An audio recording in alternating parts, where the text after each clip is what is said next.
الرجیم بسم الله الرحمن الرحیم. زه سایرا تاسو ته د KG کلاس نه د قرآن کریم فضیلت بیانوم. نحمده ونصلي على رسوله الكريم. اما بعد فاعوذ بالله من الشیطان الرجیم بسم الله الرحمن الرحیم.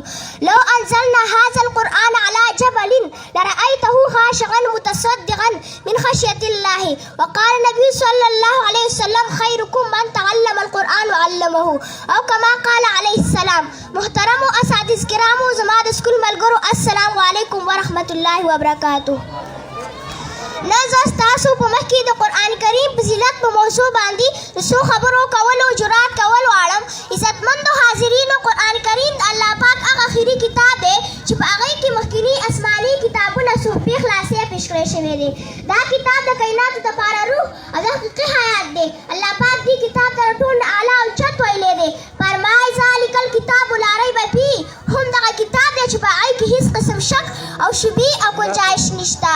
محترمو اوریدونکو، ما د قرآن کریم نه تپوس وکړو چې ستا نوم څه دی؟ قرآن کریم جواب راکړو قرآن مجید. زما نوم قرآن مجید دی. ما ترې تپوس وکړو ستا ژبه څه ده؟ هغه وویل بلسان عربي مبین. زما ژبه عربي ده. ما د قرآن کریم نه تپوس وکړو ستا حفاظت او څه ضمانت دی؟ قرآن کریم جواب راکړو انا نحنو نزلنا الذکر و انا له لحافظون.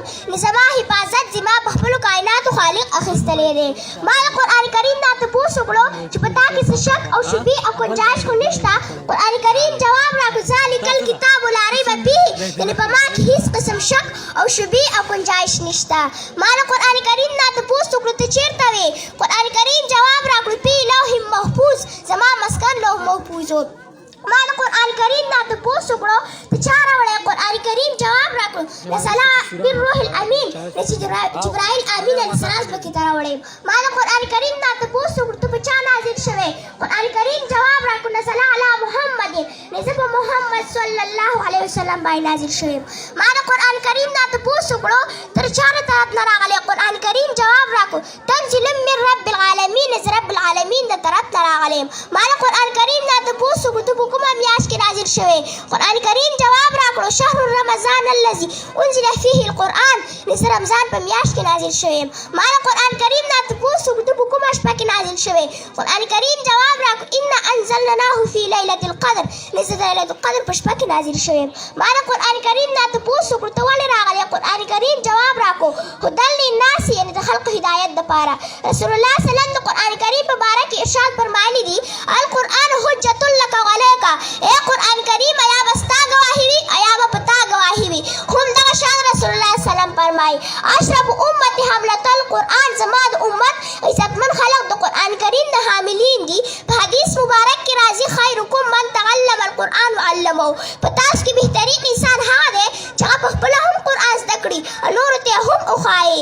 عزتمندو، دا دومره مقدس کتاب دی. د دې په باره کې الله پاک فرمایي چې که موږ د قرآن په یو غر باندې نازل کړی وی نو تا به لیدلی وی چې د الله پاک د ویرې نه چاودلی وی. قرآن هغه لاره ښایي کومه چې ټول نه زیاته نیغه ده، ایمان والو ته زیری اوروي. محترمو اورېدونکو، قرآن کریم زموږ بهترین ملګری دی. هغه دوستۍ سره موږ ته په دنیا او په آخرت کې پیدې میلاویږي. راځئ چې د قرآن کریم سره دوستي وکړو.